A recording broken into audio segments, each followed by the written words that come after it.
Assalamualaikum warahmatullahi wabarakatuh. Perkenalkan, saya Putri Ramadhani. Saya akan mempresentasikan tentang kasus ketujuh, analisa value engineering, yaitu State Road 826 Valmetto Expressway. Jadi, studi ini diadakan pada tanggal 14 sampai 18 Mei 2012 menggunakan metodologi VE untuk meningkatkan proyek studi pembangunan dan lingkungan jalur terkelola State Road 826 Valmetto Expressway. Nah, State Road 826 ini adalah salah satu koridor transportasi yang paling banyak dilalui di Miami-Dade County. Itu panjangnya sekitar 6 mil. Studi ini bertujuan untuk menambahkan 2 jalur ekspres di masing-masing jalur arah di sepanjang tengah koridor. Nah, jalur ekspres ini untuk meningkatkan mobilitas, kenyamanan, kemacetan, dan memberikan pilihan perjalanan tambahan di sepanjang koridor State Road 826. Perbaikan pada bagian State Road 826 ini dibutuhkan untuk mengurangi kemacetan dan meningkatkan kapasitas. Meningkatkan nilai biaya modal, kemampuan konstruksi, pemeliharaan lalu lintas, dan persyaratan fungsional dasar proyek. Nah, berikut gambarnya.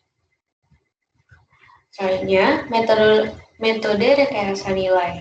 Untuk yang pertama yaitu studi.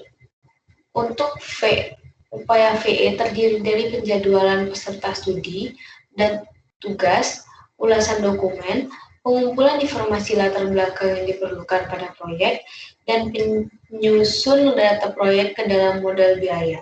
Informasi yang berkaitan dengan desain, konstruksi, dan pengoperasian fasilitas penting karena membentuk dasar perbandingan untuk upaya studi. Informasi yang berkaitan dengan pendanaan dan perencanaan. Untuk yang kedua, yaitu studi lokakarya VE. Itu ada beberapa fase. Yang pertama, yaitu fase pengumpulan informasi. Yang kedua, mengidentifikasi fungsi dan fase analisis biaya. Yang ketiga, fase kreatif. Yang keempat, fase evaluasi. Dan yang terakhir, fase pengembangan.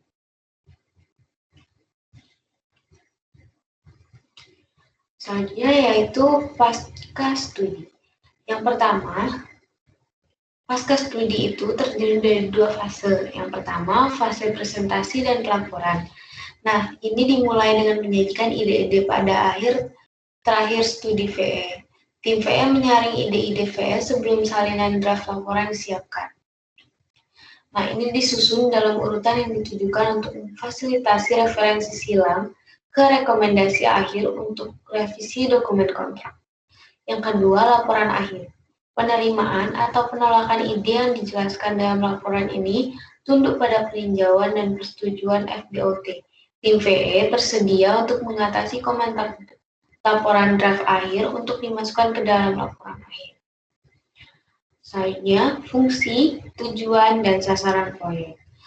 Nah, yaitu yang pertama mempertahankan tingkat layanan, kedua tingkatkan operasi, selanjutnya mengurangi kemacetan, sampaikan lalu lintas, tingkatkan kapasitas, tambah jalur bangun proyek, rintangan, beban dukungan, menerangi area, mempertahankan lalu lintas, meminimalkan dampak, mengurangi kebisingan, mempertahankan bumi, proyek desain, menetapkan kelas, kesediaan refung, izinkan proyek, buang air, sampaikan water, obati air, simpan air, pisahkan lalu lintas, kontrol lalu lintas, sampaikan lalu lintas, beritahu driver peraturan yang memuaskan, rekomendasikan alternatif, yang terakhir tentukan kebutuhan.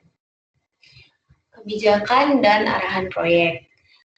Itu yang pertama, proyek tersebut memenuhi persyaratan kriteria ekonomi, teknik, lingkungan, dan sosial budaya. Yang kedua, untuk memenuhi tujuan rencana transportasi jarak jauh untuk perkembangan di masa depan. Kendala proyek umum. Yang pertama, tidak ada hak jalan tambahan. Yang kedua, sumber listrik gas alam FTG. Yang ketiga, koneksi di setiap ujung. Yang keempat, tidak ada perbaikan pada persimpangan. Selanjutnya, jalan layang NW 103 Street. Yang keenam, jalan layang NW 25 Street, dan yang terakhir jadwal agresif. Selanjutnya, analisis fungsi dan diagram fast. Analisis fungsi proyek ini ditinjau dan dikembangkan oleh tim untuk menentukan persyaratan untuk proyek keseluruhan dan untuk memastikan bahwa tim VE memiliki pemahaman yang lengkap dan menyeluruh tentang fungsi yang diperlukan untuk memenuhi persyaratan. Nah, diagram fast untuk proyek disertakan. Pengembangan diagram fast membantu merangsang anggota tim untuk berpikir dalam hal fungsi yang diperlukan, bukan hanya solusi normal untuk meningkatkan pengembangan ide kreatif mereka. Tujuan utama proyek, fungsi jalur kritis, fungsi dasar utama proyek, dan fungsi lain yang diperlukan yang harus dipenuhi diidentifikasi dan ditujukan dalam laporan. Diagram fast dikembangkan untuk mengidentifikasi dan menampilkan jalur fungsi penting untuk proyek keseluruhan.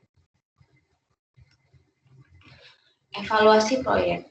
Selama fase kreatif, banyak ide, proposal alternatif, dan atau rekomendasi dihasilkan untuk setiap fungsi yang diperlukan menggunakan teknik curah, gagasan konvensional, dan dicatat pada halaman berikut. Ide-ide ini dibahas dan kriteria evaluasi ditentukan. Tim VE mengidentifikasi 9 kriteria evaluasi, tertimbang dan mencakup biaya modal, kemudahan konstruksi, pemeliharaan di masa depan, dampak jadwal, operasi lalu lintas, pemeliharaan lalu lintas, membutuhkan variasi atau pengecualian, memenuhi kebutuhan masa depan, dan pengembalian publik. Nah, kriteria evaluasi tetapkan nilai tertimbang dari 1 hingga 9 berdasarkan konsensus tim VE tentang pentingnya setiap item. Rekomendasi. Hasil penelitian VE ini ditujukan sebagai rekomendasi individu yang dikembangkan untuk setiap bidang proyek. Rekomendasi ini mencakup perbandingan antara proposal tim VE dan konsep asli desainer. Setiap proposal terdiri dari ringkasan desain asli, deskripsi perubahan yang diusulkan, dan evaluasi deskriptif atas kelebihan dan kekurangan dari rekomendasi yang diusulkan. Perkiraan perbandingan biaya mencerminkan harga satuan dan jumlah secara komparatif. Peningkatan nilai adalah dasar utama untuk perbandingan ide-ide yang bersaing. Selanjutnya, pertimbangan dan asumsi. Untuk yang pertama, rekomendasi yang diberikan di sini adalah pada tanggal laporan ini. Tim VE atau pemimpin tidak bertanggung jawab atau memasukkan ke dalam salah satu alternatif teknologi baru yang sebelumnya tidak diketahui. Yang kedua, tim studi atau pemimpin berasumsi bahwa tidak ada dokumen material yang mempengaruhi desain atau biaya konstruksi yang belum dilihat tim.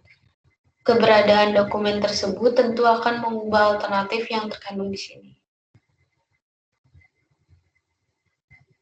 Jadi, ada rekomendasi yang nomor 6, yaitu pertimbangkan 4+1 dengan bahu penuh di jalur terkelola setiap arah.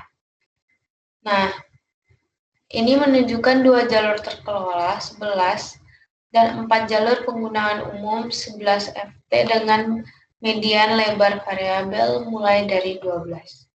VE alternatifnya, sebagai fase sementara, distrik dapat menetapkan satu jalur yang dikelola 11 FT dan bahu 12 FT berkelanjutan dari SR 836 ke utara persimpangan 1-75. Tidak diperlukan pelebaran untuk fase ini yang hanya membutuhkan pengecatan dilenator dan infrastruktur tol. Selanjutnya, rekomendasi nomor 13. Dari NW 36 ke NW 58 Street Trailing jalan utama antara ke timur sepanjang jalan frontage. Alternatif pilihannya, dokumen PDE, alternatif menunjukkan pelebaran kecil SR 826, baik dari arah NB maupun SB dari NW 36 ke NW 58 karena kendala right of way di kedua sisi. VE alternatifnya, jika Departemen menentukan RW tidak pribadi di sepanjang sisi timur NBSR 826, keselarasan garis tengah dapat digeser sekitar 6 kaki ke timur untuk mendapatkan 12 di dalam bahu ke arah SB. Dinding median yang ada harus dilepas dan diganti dengan dinding median tinggi variabel. Selanjutnya, rekomendasi nomor 16 pada pertukaran 175. Keselarasan jalur utama harus dimodifikasi untuk memungkinkan 10-12 kaki di dalam bahu. Alternatif pilihannya, dokumen VDE alternatif menunjukkan konstruksi yang signifikan di SF 826 dan 175 interchange. V alternatifnya, ubah kanal menjadi gorong-gorong dan geser kesipuraan jalur SB di atas gorong-gorong ke barat untuk meningkatkan bahu bagian dalam menjadi 10-12 kaki. Pergeseran ini tidak akan berdampak pada jalar perimeter yang ada. Selanjutnya rekomendasi nomor 19 antara NW74 dan Okechuk Road memperlebar jalur selatan ke barat untuk penyediaan 12 FT di bahu dengan menyelaraskan jalan masuk ke Okechuk dan membeli sejumlah kecil hak jalan. Alternatif pilihannya, dokumen VDE alternatif menunjukkan 4 FT di dalam bahu untuk jalur setelah dikelola dari utara NW74 ST ke selatan, Okechuk RD. V alternatifnya melebarkan 8 kaki ke barat untuk menyediakan 12 FT di dalam bahu on ramp di Okechuk RD ke SR 826 SB perlu dimodifikasi seperti yang ditujukan pada grafis. Rekomendasi nomor 22 itu di bagian 5 membangun mahkota dan stripping 11 FT untuk proyek kami untuk menghindari pengerjaan ulang, penggulingan, dan resurfacing jika memperpanjang jalur antara kelima lebih jauh ke selatan. Alternatif pilihannya, batas proyek ini menunjukkan tumpang tindih dengan proyek konstruksi yang sedang berlangsung. Alternatif PE-nya, tim patungan bagian 5 akan membangun khusus gesekan, mengubah lokasi mahkota dan strip SR826 antara NW7 strip dan NW25 strip untuk mencocokkan konfigurasi akhir proyek jalur terkelola. Gesekan dan stripping untuk jalur terkelola tambahan akan diuraikan di sementara oleh tanda trotoar gor. Selanjutnya rekomendasi nomor 23. Tambahkan batas kecepatan variabel ke jalur tujuan umum. Alternatif pilihannya yaitu alternatif menunjukkan jalur terkelola yang bervariasi dengan kecepatan desain 60 mph, kecepatan di posting 55 mph, dan kecepatan desain tujuan umum 60 mph, atau kecepatan yang diposting 55 mph. VE alternatifnya menggunakan batas kecepatan variabel untuk jalur tujuan umum untuk mengelola arus lalu lintas dengan lebih baik di jalur tujuan umum. Disarankan untuk memasang tanda batas kecepatan variabel sebelum memasuki segmen jalur terkelola dan di antara setiap pertukaran di setiap arah. Sekian, terima kasih.